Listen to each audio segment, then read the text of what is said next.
for some reason, I don't know, I put this thing out.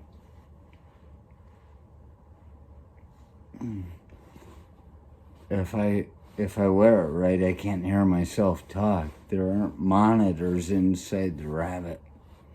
So I'm gonna have to lift it up. I know it looks good.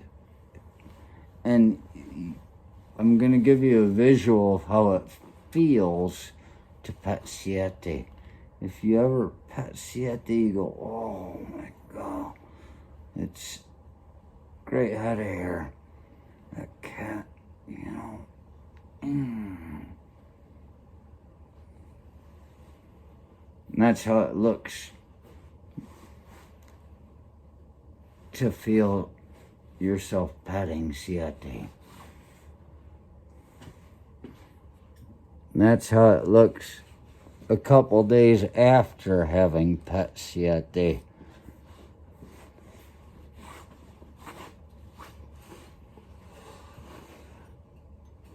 You stupid bitch. I thought I told you. And oh no, I don't know why you treat me this way.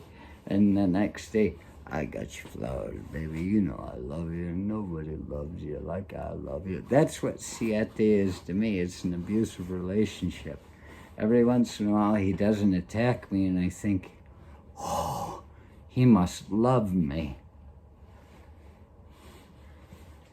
You don't buy me flowers anymore. I can't even tell you who that impersonation is of.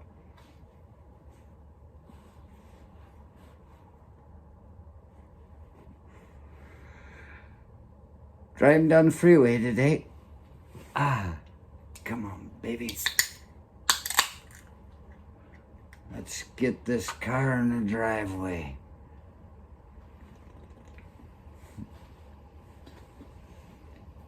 And I was kind of surprised. I expected to be coming down the freeway today and having people going, rah, ga, ga, hey.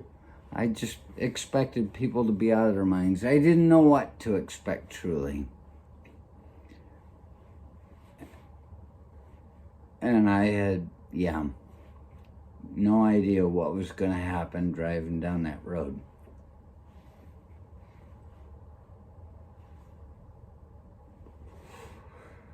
However,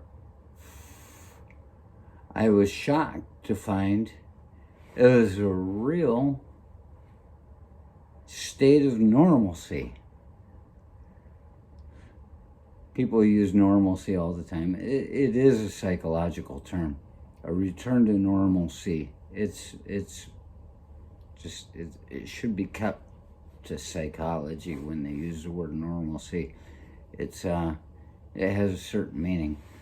You think I'm going to tell you about it? I paid a lot of money. No, I didn't. Anyway.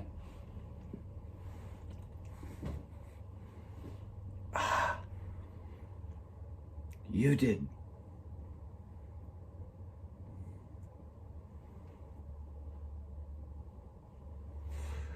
I was driving down the freeway and there was decent traffic on there. Place I'm used to being. So I'm used to seeing certain things happen there. And I come up to the one stoplight and I see there's a truck up in the one lane, so I don't want to be behind him because he's going to be a slower start.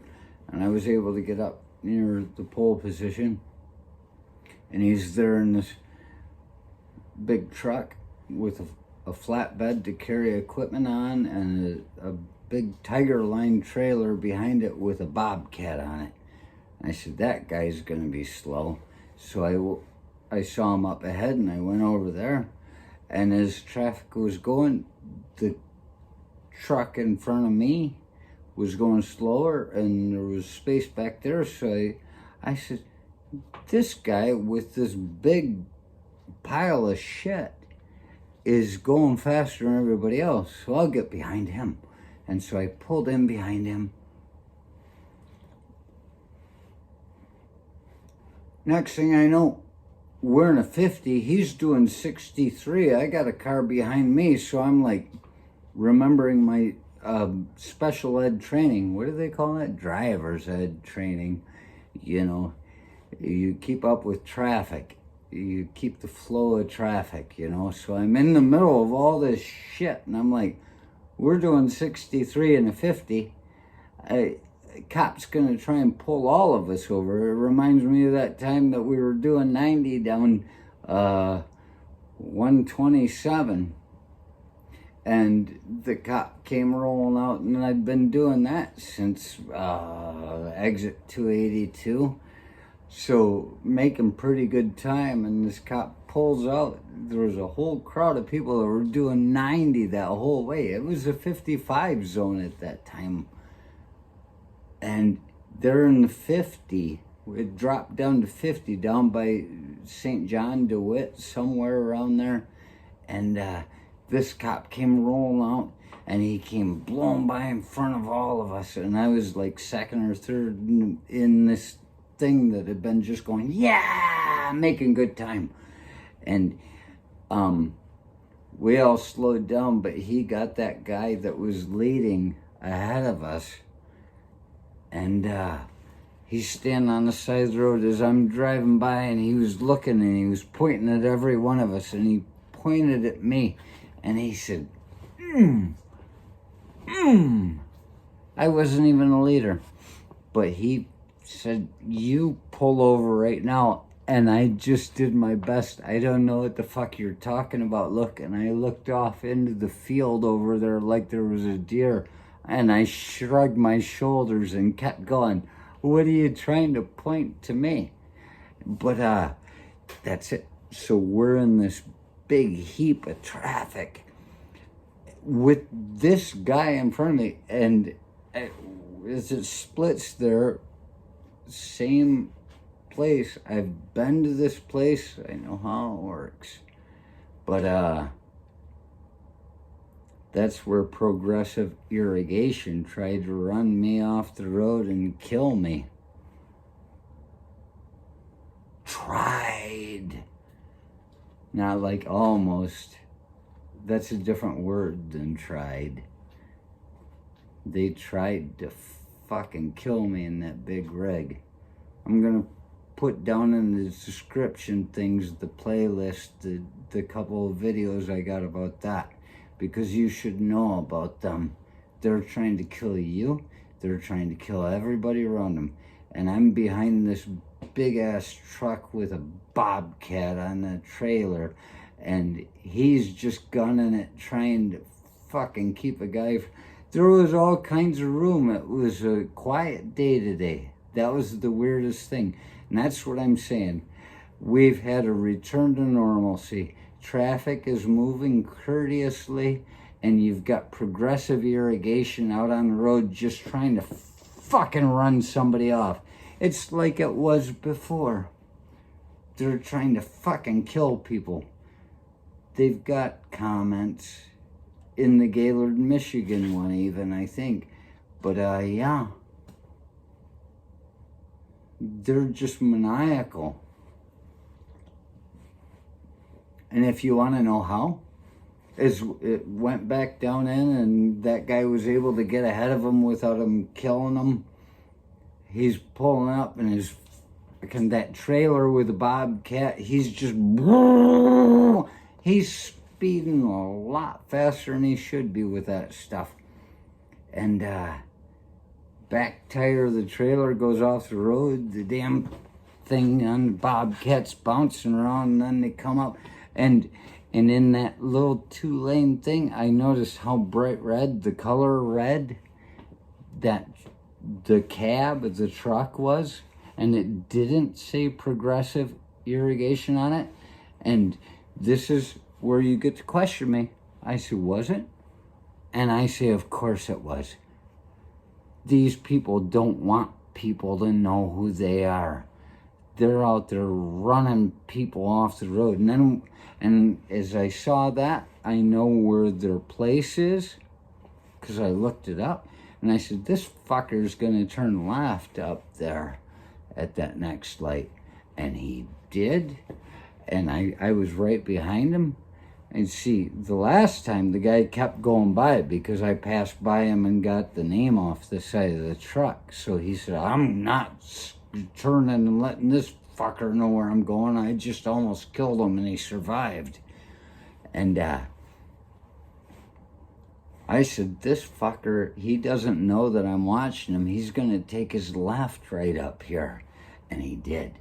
And I followed him all along around the lakes, and I watched him as we were coming up to the next light, and I got stopped by it, but he didn't, because he was just blowing balls. And twice on that last stretch of road, his trailer tire went off as we were coming up the cemetery and then passing the cemetery. That's a true story. This thing's going, and I'm like, he's gonna fucking kill that old man that usually comes out to get his mail this time of day. And he just, the light turned yellow, it went red, and he just went blowing right through it. And I stopped and I said, this fucker, there's no need for me to be around him.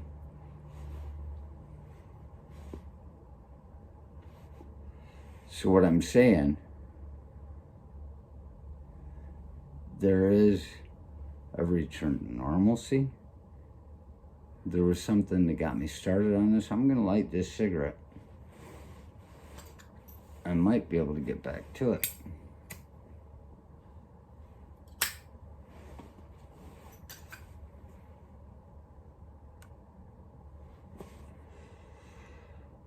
Basically, what I figure about this progressive irrigation company that keeps trying to kill people, that I've got 3 stories about. What I gather from the way they drive, I've seen them personally in 2 different vehicles, and one up north that was on their thing makes 3. There are 3 different vehicles. They describe the vehicle. 3 different vehicles driving around that are trying to kill people everywhere. Oh, what that tells me is that they don't pay for travel time. They expect you to be there in the morning to go to work and get in the car and drive to the job and drive the truck back home. But I don't get the sense that they pay any more than your time on the site. That's a shitty place to work. So these fuckers, not only do they want to drive like hell, it's just an underlying thing. They're like, I want to go home. I'm not getting paid for this. But what it tells me is that they worked in a shitty ass job all day long, and they're saying, fuck you, fuck you, fuck you. You're not even cool. Fuck you. Progressive irrigation. Don't work for them.